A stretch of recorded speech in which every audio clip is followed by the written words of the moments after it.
अंतर मन में ज्योति जगा लो, होगा दूर अंधेरा।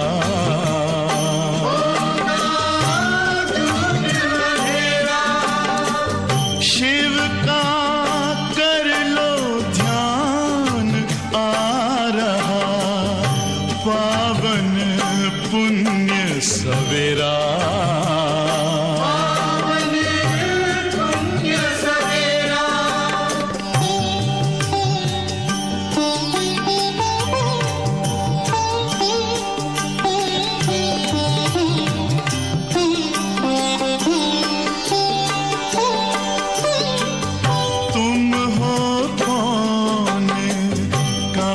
से आए अपने आप को जानो,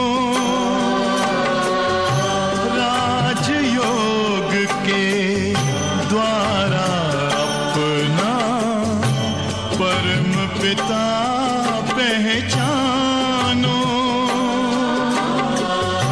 इसी राजपथ पर चलकर पालो अपना बसेरा।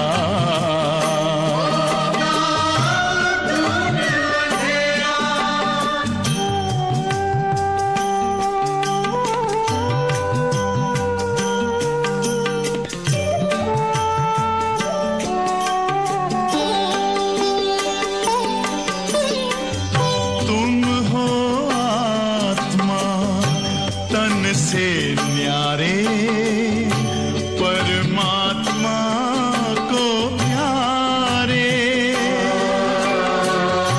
दिव्य गुणों को धारण करके योगी बनो दुलारे। ज्योति बिंदु ही तोड़ेगा ये माया का घेरा।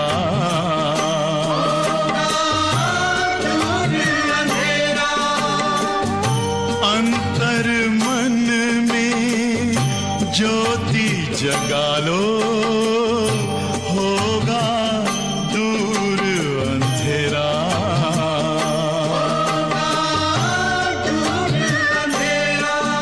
ओम शांति, ओम शांति, ओम शांति।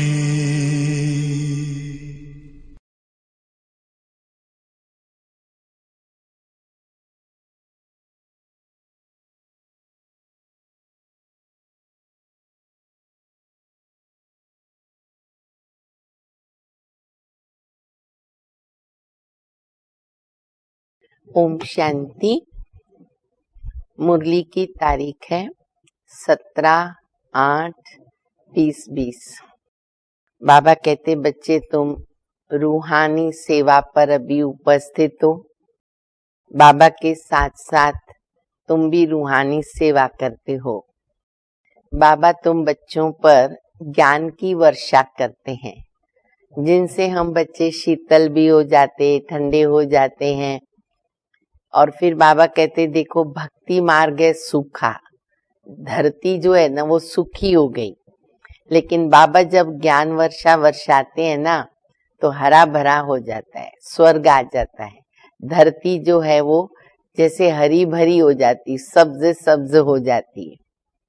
फिर बाबा कहते बच्चे पुरानी दुनिया में टोटल कुसंग है, तो हमें इस पुरानी दुनिया से बचना है, कुसंग से बचना है।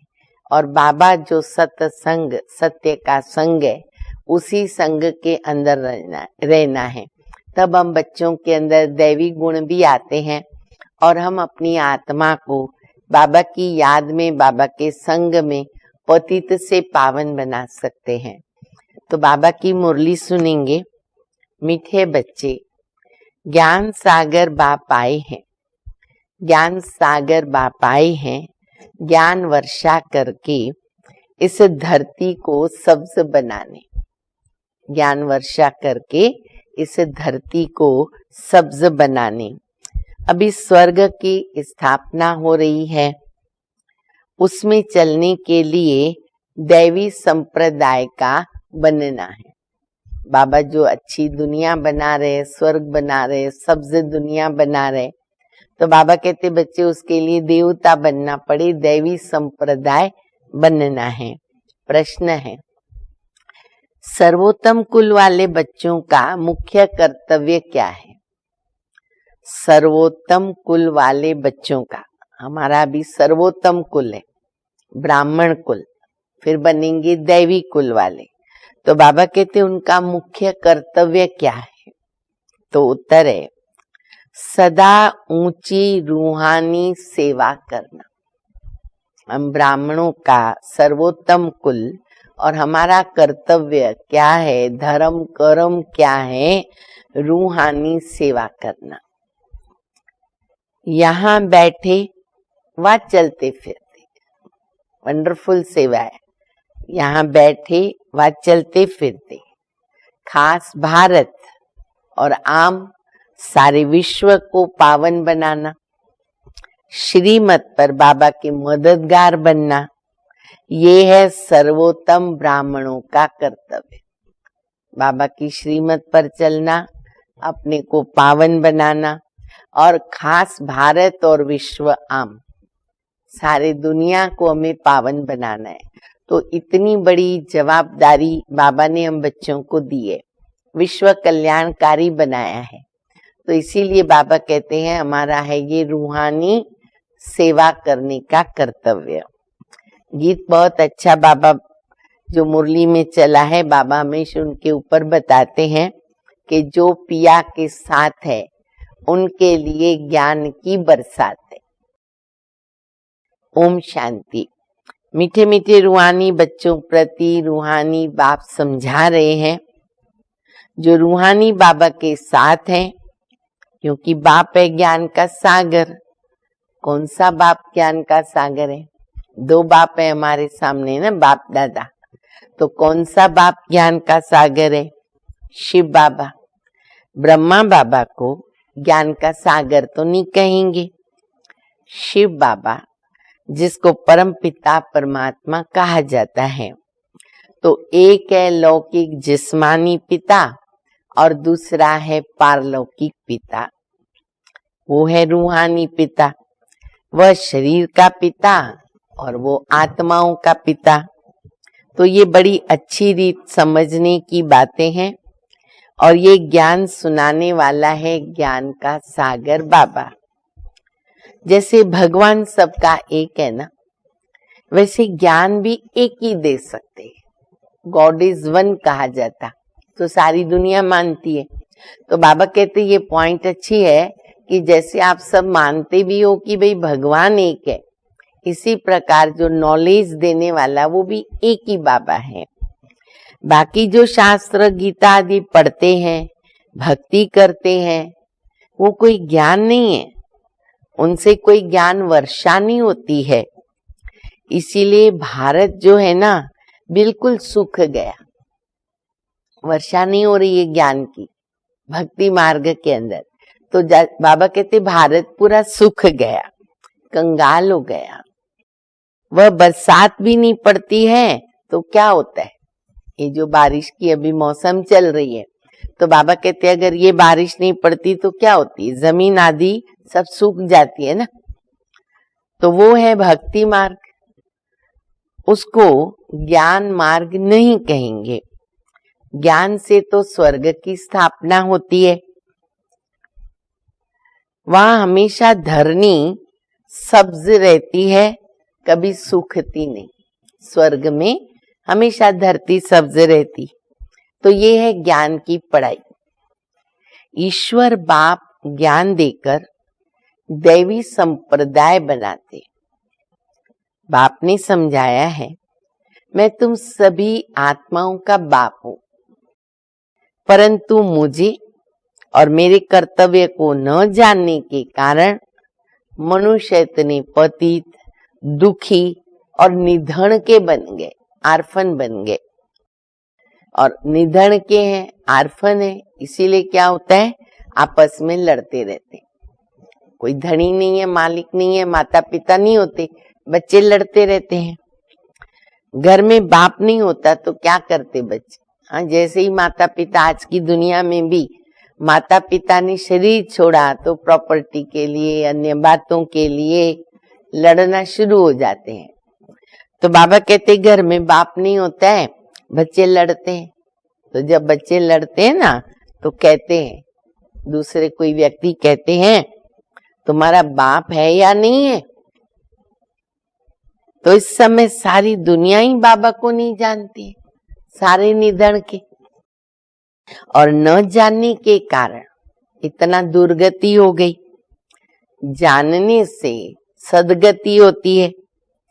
सर्व का सदगति दाता एक शिव बाबा, उनको बाबा कहा जाता है और उनका नाम शिव है। उनका नाम कभी बदलता नहीं। शिव बाबा का नाम तो नहीं बदलेगा ना, क्योंकि शरीर ही नहीं है। मनुष्यों के नाम तो देखो कैसे होते हैं। कहते हैं ना, भिखारी होगी नाम होगा लक्ष्मी, दुखी होगा नाम होगा सुखदेव, अशांत होगा नाम होगा शांतिलाल।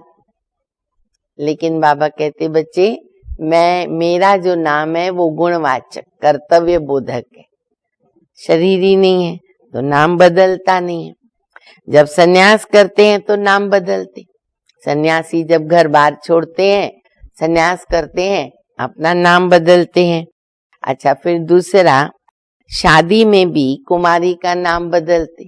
विशेष भारत में तो ये रस्म है, हिंदू धर्म के अंदर। तो जब भी कन्या की शादी होती, जो कुमार होता है अथवा जो भाई होता, मेल होता, उसका नाम नहीं बदलता है। सतयुग में तो लक्ष्मी और नारायण दोनों का नाम बदलता है। स्वयंवर के पश्चात राधे कृष्ण लक्ष्मी नारायण बनते। लेकिन वर्तमान की जो दुनिया है उसमें जब कुमारी शादी करती है तो उनका नाम बदलता है। तो शादी में भी कुमारी का नाम बदलते हैं। ये यहाँ भारत में रिवाज है, बाहर में ऐसा नहीं होता। अन्य धर्मों के अंदर ये सिस्टम नहीं है। वह शिव बाबा सबका माई बाप है। गाते हैं तो कहावत, तुम मात पिता हम बालक तेरे, तुम्हारी कृपाते सुख घने रे।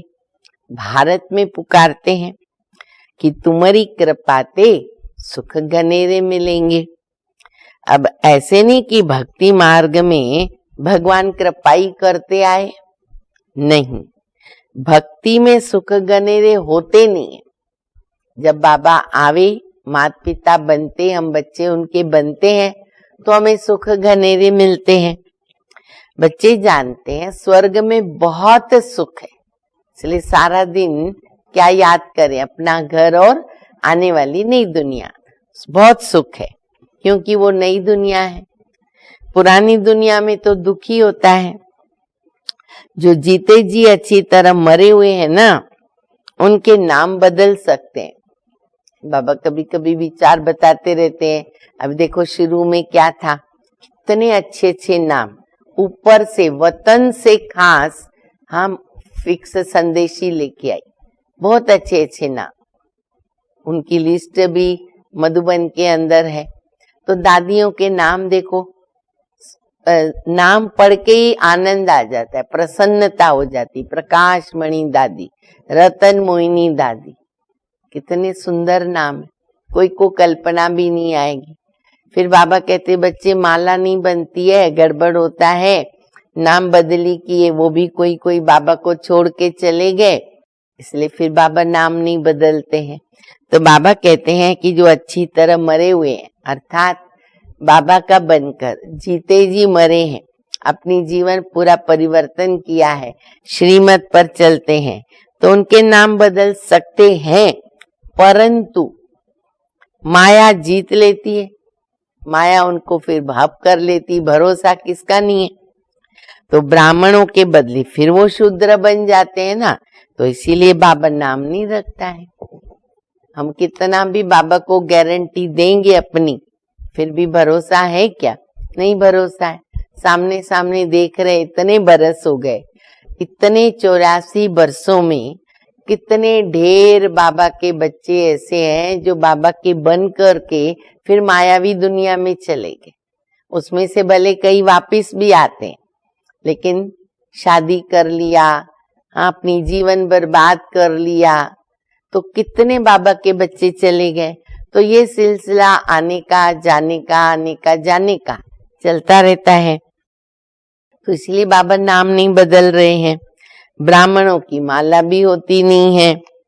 तुम बच्चे सर्वोत्तम ऊंच कुल वाले हो। देखा जाए तो बाबा ने हमको ब्राह्मण बनाया, ब्राह्मण कुल भूषण, वो भी ब्रह्मा मुख वंशावली। तो हम बहुत ऊंचे कुल के हैं। हमारे जैसा सर्वोत्तम कुल है ही नहीं किसका, देवताओं से भी ऊंचे, ईश्वरीय संतान।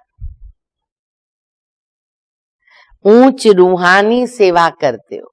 सारे कल्प में हम ऐसी सेवा नहीं कर सकते, कोई भी जन्म में। यहां बैठे व चलते फिरते तुम भारत की खास और विश्व की आम सेवा करते हो। विश्व को तुम पवित्र बनाते हो, मनसा वाचा कर्मणा, तीनों प्रकार की सेवा बाबा ने सिखा दी। वर्तमान समय हम बाहर के प्रोग्राम नहीं कर सकते हैं, घर में बैठे हुए हैं, तो मनसा सेवा तो कर ही सकते, वाचा से भी हो सकती है और मनसा से तो सबसे ज्यादा कर सकते हैं। तो भले हम घर में बैठे, सेवा तो हमारी हो ही रही है और कर ही सकते और करनी ही है।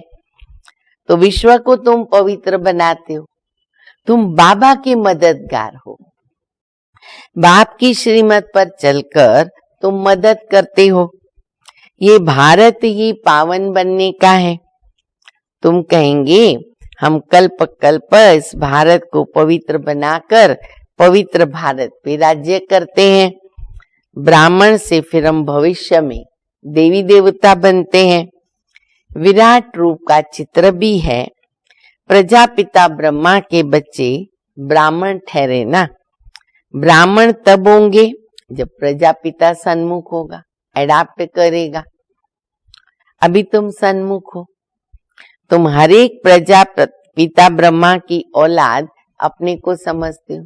कितने हम लकी भाग्यशाली हैं, क्योंकि हम ही बच्चे सारे करोड़ों मनुष्यों के आत्माओं के बीच हम ब्रह्मा मुख वंशावली ब्राह्मण बने। दुनिया नहीं जानती, लेकिन हम तो हमारे भाग्य को जानते हैं। तो तुम अपने को उनकी औलाद समझते हो, ये युक्ति है। औलाद समझने से भाई बहन हो जाते। ब्रह्मा के बच्चे हैं, ब्रह्मा कुमार और कुमारी। भाई बहन की कभी क्रिमिनल आंख नहीं होती, नहीं होनी चाहिए। तो अभी बाप ऑर्डिनेंस निकालते, बाबा ऑर्डिनेंस निकालते कि तुम 63 जन्म पतित रहे हो, अब पावन दुनिया स्वर्ग में चलना चाहते हो तो पवित्र बनो। ये ऑर्डिनेंस है। वहां पतित आत्मा जा नहीं सकती है, न घर जा सकती, न स्वर्ग जा सकती। इसीलिए मुझ बेहद के बाप को तुम बुलाते हो। ये आत्मा शरीर के द्वारा बात करती है। शिव बाबा भी कहते हैं मैं इस शरीर के द्वारा बात करता हूँ। आत्मा को बात करने के लिए शरीर चाहिए और शरीर के अंदर मुख चाहिए, तभी वो बोल सकते। अच्छा, नहीं तो मैं कैसे आऊं, कैसे बोलूं? मेरा जन्म तो दिव्य है।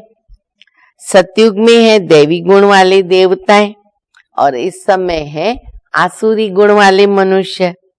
यहाँ के मनुष्यों को देवता तो नहीं कहेंगे।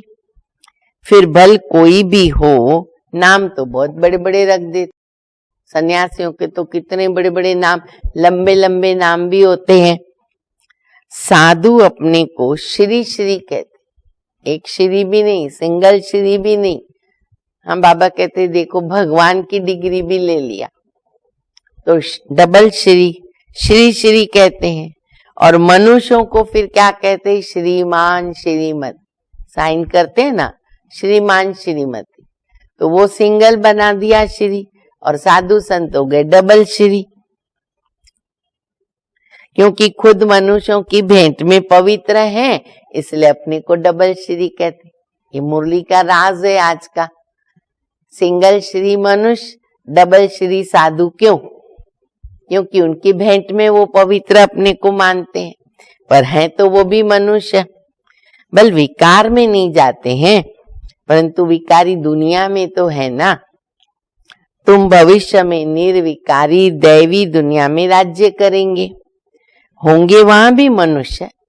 सारे कल्प में 5000 वर्ष में है मनुष्य, पर वो देवता कहलाते, पवित्र हैं, दैवी गुण वाले हैं। होंगे वहां भी मनुष्य, परंतु दैवी गुण वाले होंगे। इस समय मनुष्य आसुरी गुण वाले हैं। फिर दूसरी कहावत बाबा बताते कि गुरु नानक ने क्या कहा, ग्रंथ में आता है ना, मूत पलीती कपड़ धोए। ऐसे ऐसी कहावतें रोज मुरली में क्या क्या बाबा बताते हैं ना, वो नोट करने का और याद भी करने का। तो ये दूसरी कहावत है, मूत पलीती कपड़ धोए। गुरु नानक ने भी बाबा की महिमा की है। सारे ग्रंथ में भगवान की बहुत अच्छी महिमा की है। अभी बाबा आए हैं स्थापना और विनाश करने, और जो भी धर्म स्थापक हैं वह सिर्फ धर्म स्थापन करते हैं, बाकी धर्मों का विनाश नहीं करते। उनका काम है अपना धर्म स्थापन करना, अधर्म का विनाश नहीं करते हैं। उन्हों की तो वृद्धि होती और ही धर्म की वृद्धि होती है। अभी बाबा वृद्धि को ही बंद कर देते हैं। एक धर्म की स्थापना और अनेक धर्मों का विनाश। ड्रामा अनुसार होना ही है, ये तो होना ही है। बाबा कहते हैं, मैं आदि सनातन देवी देवता धर्म की स्थापना करता हूँ, कराता हूँ। उसके लिए बच्चे तुमको पढ़ा रहा हूं, उसके लिए बाबा पढ़ा रहे हैं। सतयुग में तो अनेक धर्म होते नहीं है। ड्रामा में इन सब के वापस जाने की नूंद है। सब अभी घर चली जाएगी, आत्मा बैठ जाएगी, हम ही नीचे उतरेंगे। है ना खुशी इस बात की, स्वर्ग में हम उतरेंगे, राज्य करेंगे, कितनी खुशी की बात है। इस विनाश को कोई टाल ही नहीं सकता। कल परसों बाबा ने मुरली में क्या कहा, कितना भी माथा मारे, कितनी भी ताकत लगावे, विनाश होना ही है और स्थापना होनी है, क्योंकि कार्य मेरा है। तो विनाश को कोई टाल ही नहीं सकता है। विश्व में शांति तब होती जब विनाश होता। अभी ये कोरोना भी क्यों आया, कितनी सारी सफाई हुई है दुनिया की, नदियों के पानी क्या, हवा क्या। आज मनुष्य करोड़ों रुपया खर्च करे तो भी इतनी सफाई नहीं कर सकते। तो हर एक कदम कदम पर बाबा का ड्रामा में जो भी नोंद किया हुआ है कल्याणकारी। तो इसीलिए बाबा कहते वो तो काम होना ही है। विश्व में शांति तब होगी ना जब विनाश होगा। इस लड़ाई के द्वारा ही तो स्वर्ग के गेट खुलते हैं। यह भी तुम लिख सकते हो कि ये महाभारी लड़ाई कल्प पहले भी लगी थी। तुम प्रदर्शनी का उद्घाटन करते हो ना, तो ये लिखो। और कई बार हम लिखते कि ये जो प्रदर्शनी आपने देखी वो आपने कल्प पहले भी देखी थी, 5000 वर्ष पहले, आज भी आप देख रहे हो और कल्प के बाद भी आप देखने आएंगे। तो कभी कभी कोई पढ़ते हैं ना तो फिर पूछते हैं कि ये क्या है। बाबा परम धाम से आए हैं हेवन का उद्घाटन करने। बाबा कहते मैं हेवनली गॉडफादर हेवन का उद्घाटन करने आया हूँ। बच्चों की मदद लेता हूँ।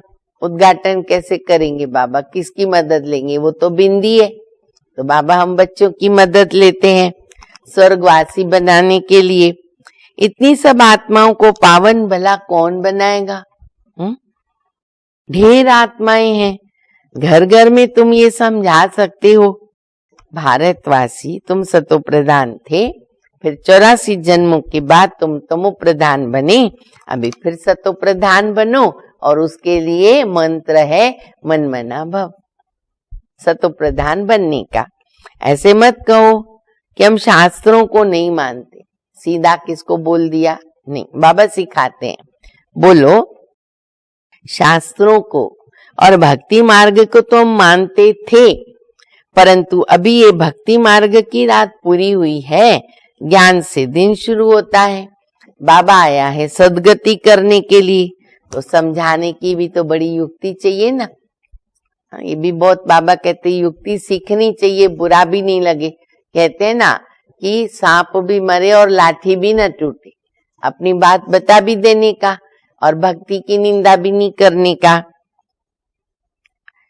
तो युक्ति चाहिए। कोई अच्छी तरह धारण करते हैं, कोई कम करते हैं। प्रदर्शनी में भी जो अच्छे अच्छे बच्चे हैं ना, वह अच्छा समझाते, समझाने वाले नंबरवार होते हैं ना। कईयों को तो आता ही नहीं है, चित्र पर एक चित्र पर ग्रुप दिया वो भाग जाएगा, और कई इतना समझाते कि वहां ही वो अटक जाते, उस गाइड के पास ही रहते हैं। जैसे बाप टीचर है, बच्चों को भी तो टीचर बनना पड़े। हम सभी स्टूडेंट्स कम टीचर है। गाया जाता सतगुरु तारे, ये भी कहावत है। तीसरी कहावत बाबा को कहते सचखंड की स्थापना करने वाला सच्चा बाबा, झूठखंड स्थापन करने वाला है रावण। अब जबकि सदगति करने वाला मिला है, फिर हम भक्ति भला कैसे करेंगे? अब बाबा ने कितना युक्ति से बता दिया, तो हमको खुद भगवान मिल गया। अभी भक्ति सिखाने वाले तो अनेक गुरु हैं, सतगुरु तो एक ही है। और बाबा कहावत बता रहे, कहते हैं ना सतगुरु अकाल मूरत अजूनी साहिबन, सारी महिमाएं ग्रंथ के अंदर। फिर भी अनेक गुरु करते रहते हैं, अनेक गुरु बनते रहते हैं। सन्यासी, उदासी, बहुत प्रकार के गुरु लोग होते। अभी देखो, जाओ हरिद्वार जाओ, स्थानों पर जाओ, काशी जाओ, कितने प्रकार के गुरु लोग होते हैं। कुंभ मेला लगता है, कितने वैरायटी पहुंचते हैं। तो सन्यासी उदासी बहुत प्रकार के गुरु लोग होते। सिख लोग तो कहते सतगुरु अकाल मूरत, अर्थात जिसको काल नहीं खा सकता है। मनुष्य को तो काल खा जाता है। तो बाप समझाते हैं, बच्चे मंत्र याद कराया, मन मना भव। उनका फिर है जप साहेब को तो सुख मिले। बहुत सारी महिमा है, बहुत अच्छी क्लियर महिमा लिखी है गुरु नानक ने। तो बाबा ने फिर याद कराया, उसमें लिखा हुआ है जप साहेब तो सुख मिले। जब साहेब को माना साहेब को जपेंगे तो सुख मिलेगा। मुख्य 2 अक्षर है, बाबा 2 ही अक्षर बताते, बच्चे मुझे याद करो जप साहेब को। जप माना याद करना, साहेब माना बाबा। साहेब एक ही है। गुरु नानक ने भी उनकी और इशारा किया कि उनको जपो, अंगुली से बोला उनको याद करो। वास्तव में तुमको जपना नहीं है, याद करना है। ये भक्ति मार्ग का शब्द है जपना, लेकिन बाबा कहते तुमको क्या करना है, बाबा को याद करना है। अजपा जाप, मुख से कुछ बोलना नहीं है, मन से बाबा को याद करना है। शिव शिव भी नहीं कहना है, शिव शिव शिव, शिव बाबा नहीं, बाबा को अपने बाप को याद करना है। तुमको तो जाना है शांति धाम, अभी बाबा को याद करो। अजपा जाप भी एक ही होता है जो बाबा ही सिखलाता है। अजपा जाप मन मना भव। वह कितने घंट बजाते भक्ति मार्ग में, कितने घंट बजाते, आवाज करते, महिमा करते और कहते अचतम केशवम, लेकिन एक भी अक्षर को समझते नहीं है। भजन कीर्तन कितना रहता है, हाँ, सारे झांझ बजाते रहते। बाबा कहते मैं सिंपल तुम बच्चों को मेरा परिचय देके कहता हूँ, बच्चे अपने को आत्मा समझ, मुझे याद करो, बस तुम्हारा कल्याण हो जाएगा। सुख देने वाला तो एक ही बाप है ना। व्यास भी उनको कहेंगे, उनमें नॉलेज है जो देते हैं, सुख भी वही देते हैं। तुम बच्चे समझते हो अब हमारी चढ़ती कला होती है। सीढ़ी में कलाओं को भी दिखाया है। सीढ़ी में कैसे कला दिखाते हैं, 16 कला, 14 कला, 8-9 कला, द्वापर युग से चेंज होता है। इस समय कोई कला नहीं, अभी है 9 कला, कलाहीन। अच्छा, फिर और चौथी कहावत कहते हैं, मैं निर्गुण हारे में कोई गुण नाही, आप ही तरस परोई। सब ये कहावतें नोट करो, याद करो। तो ये सिद्ध करता है कि मेरे में कोई गुण नहीं है, आप हमारे ऊपर रहम करो तो हमारे में गुण आवे।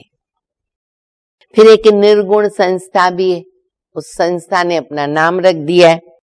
अभी बाबा कहते बालक तो महात्मा मिसल होते हैं, उसमें कोई अवगुण नहीं होता है, तो उनका फिर नाम उन्होंने क्या रख दिया, निर्गुण बालक। अगर बालक में गुण नहीं तो फिर बाप में भी नहीं, सब में अवगुण है। गुणवान तो सिर्फ देवताएं बनते हैं।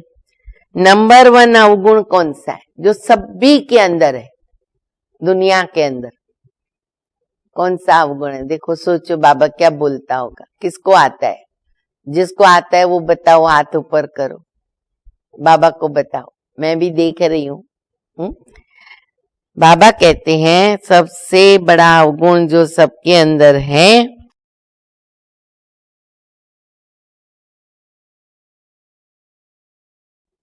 नंबर 1 अवगुण है बाबा को नहीं जानते। ये नंबर 1 अवगुण है। फिर दूसरा भी अवगुण बाबा बता रहे हैं, 2 मुख्य। पहला बाबा को नहीं जानते, दूसरा अवगुण है कि विषय सागर में गोते खाते हैं। तो बाबा कहते आधा कल्प तुमने गोता खाया, अभी मैं ज्ञान सागर तुमको क्षीर सागर में लेके जाता हूं। मैं तो क्षीर सागर में जाने के लिए तुमको शिक्षा देता हूं। मैं इनके बाजू में आकर के बैठता हूं। किसके बाजू में बैठते? शिव बाबा ब्रह्मा बाबा की आत्मा के बाजू में बैठते हैं, जहां आत्मा रहती है। मैं तो स्वतंत्र हूं, जब चाहूं आऊं, जब चाहूं ना आऊं, आ जाऊं जाऊं, आना जाना, कहां भी आ जा सकता हूं, कोई बंधन नहीं, 1 सेकंड भी नहीं लगता, कहां भी आ जा सकता हूं। तुम पितरों को खिलाते हो तो आत्मा को खिलाते हो ना। भक्ति मार्ग में चला आया, द्वापर युग में तो फिर भी कहते ना ब्राह्मणों में ताकत थी पवित्रता की, तो वो आत्मा आके खा के भी जाती थी। अभी तो वो प्रश्न ही नहीं है। तो बाबा कहते पितरों को खिलाते, आत्मा को खिलाते, शरीर तो भस्म हो जाता है ना, उसकी एक शरीर तो उसका खत्म हो गया, उनको तो हम देख नहीं सकते हैं। समझते हो कि फलानी आत्मा का श्राद्ध है, आत्मा को बुलाया जाता है, तो ये भी ड्रामा में पार्ट है। ये क्यों पार्ट बना है ड्रामा में? बाबा कहते इसके ऊपर भी ये मिसाल देकर तुम समझा सकते हो कि एक आत्मा होते हुए कुछ समय के लिए, कुछ सेकंडों के लिए दूसरी आत्मा प्रवेश करती है। इसी प्रकार परमात्मा भी इस धरती पर आकर प्रवेश करती है और हमको ज्ञान देती है। तो ये मिसाल भी है हमारे लिए। तो ये ड्रामा में पार्ट है, कभी आती है कभी नहीं आती है, कोई बताते कोई नहीं बताते हैं।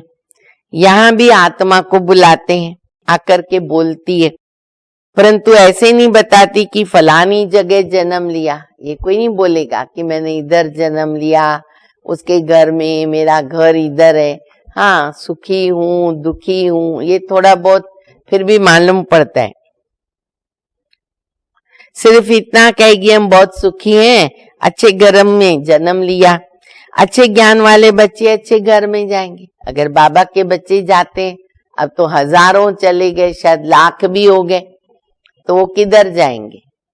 बाबा के संस्कार जो ज्ञान के लिए जाते हैं तो बाबा वहां भेजते, वही संस्कार उनके मर्ज होते, सेवा हो जाती है, तो अच्छे घर में जाते। अगर कम बाबा कहते ज्ञान लिया होगा, कम पुरुषार्थ किया होगा, तो वो कम पद पाएंगे। स्वर्ग में भी उनका वैसा ही पद है। बाकी वहां सुख तो है, सतयुग में सुख तो है ही है। राजा बनना अच्छा या दासी बनना अच्छा? राजा बनना है, बच्चे पढ़ाई में लग जाओ। दुनिया बहुत गंदी है, दुनिया के संग को कहेंगे कुसंग। एक सत का संग पार करता है, बाकी सब डूबोता है। कुसंग संग तारे, कुसंग बोरे, ये कहावत आज इस लाइन से याद रखने का है। बाप तो सबकी जन्म पत्री को भी जानते हैं, ये पाप की दुनिया है, तब तो पुकारते कहीं और लेके चलो। बाबा कहते मीठे मीठे बच्चों मेरा बनकर क्या करो, मेरी मत पर चलो। ये बहुत गंदी दुनिया है, करप्शन है, लाखों करोड़ों की ठगी होती रहती। कौन सी बात है जिसमें हाँ ये ठगी नहीं करप्शन ही। अभी कोरोना में भी देखो कहते ठगी करप्शन, थोड़ा सा टेस्ट किया बोलेंगे कोरोना है, क्या क्या गड़बड़ करते रहते हैं।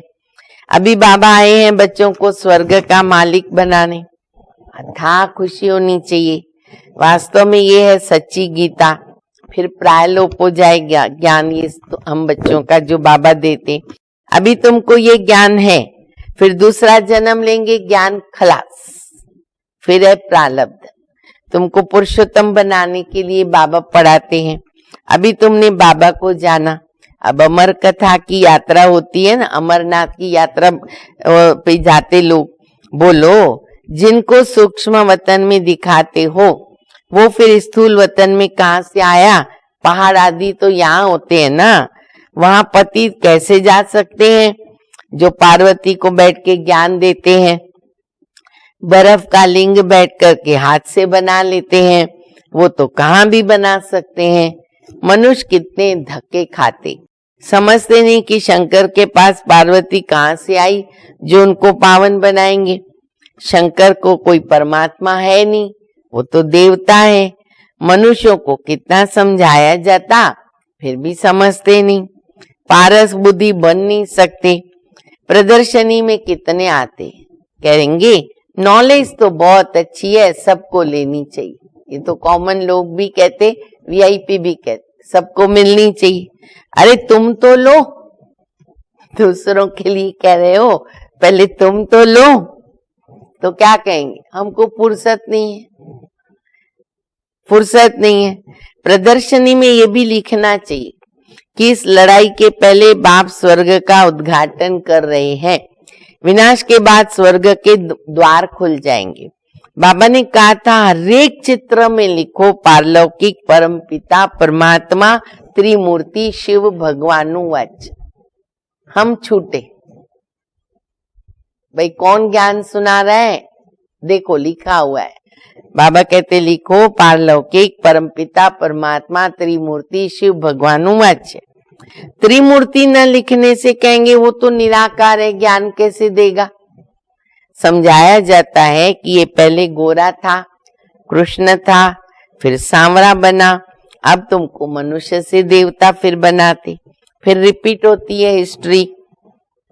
गायन भी है, देखो आज 6-7 कहावत है। अब लास्ट में भी बाबा ने कहा मनुष्य से देवता किए करत न लागी वार। फिर सीढ़ी उतर के मनुष्य बनते, फिर बाबा आके देवता बनाता है। तो बाबा कहते बच्चे मुझे तो आना पड़ता है ना, कल्प कल्प कल्प के संगम युग पर मैं आता हूँ। युगे युगे कहना रॉन्ग है, कल्प कल्प को उन्होंने क्या कह दिया? युगे युगे कह दिया। मैं संगम युग पर आकर तुमको पुण्यात्मा बनाता हूँ, फिर रावण तुमको वापस पापात्मा बनाता है। तो बाप पुरानी दुनिया को नहीं बनाता है। अब ये तो समझने की बातें, सारा ज्ञान बाबा ने हमारे आगे रख दिया। अच्छा, मीठे मीठे सिक्के लदे बच्चों प्रति माता पिता बाप दादा का याद प्यार और गुड मॉर्निंग। रूहानी बाप की रूहानी बच्चों को नमस्ते। हम रूहानी बच्चों की रूहानी बाप को, माता पिता बाप दादा को याद प्यार गुड मॉर्निंग और नमस्ते। तो मुरली में देखो बाबा ज्ञान, योग, धारणा, सेवा, हर प्रकार का हमको माल देता है, वैरायटी।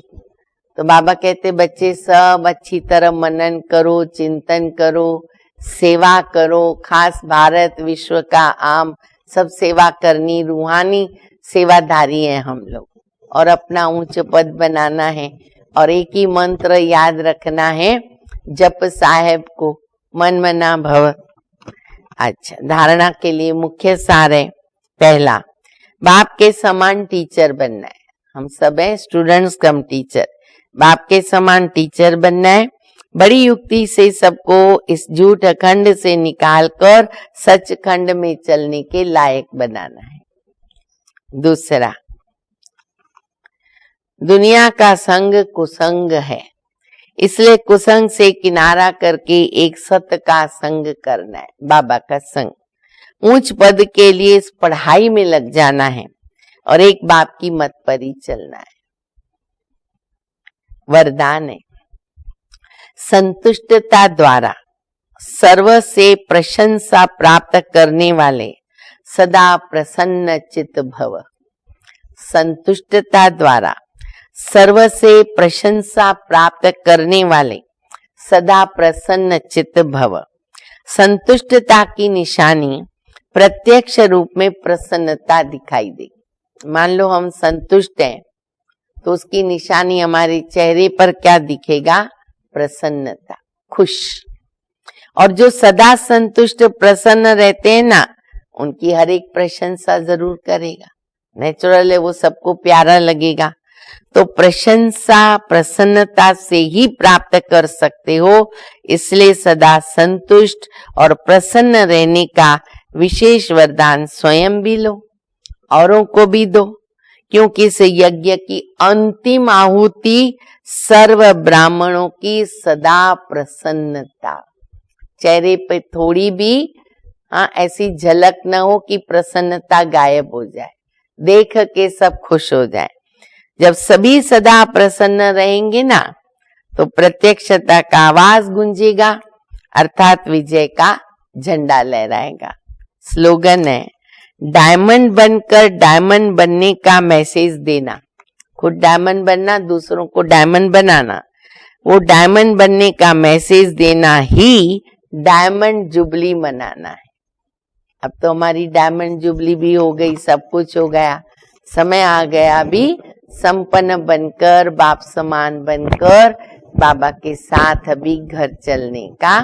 तो इसीलिए अभी हमें क्या करना होगा? पावन बनने का फुरना, फिक्र रखना है। अच्छा, ओम शांति।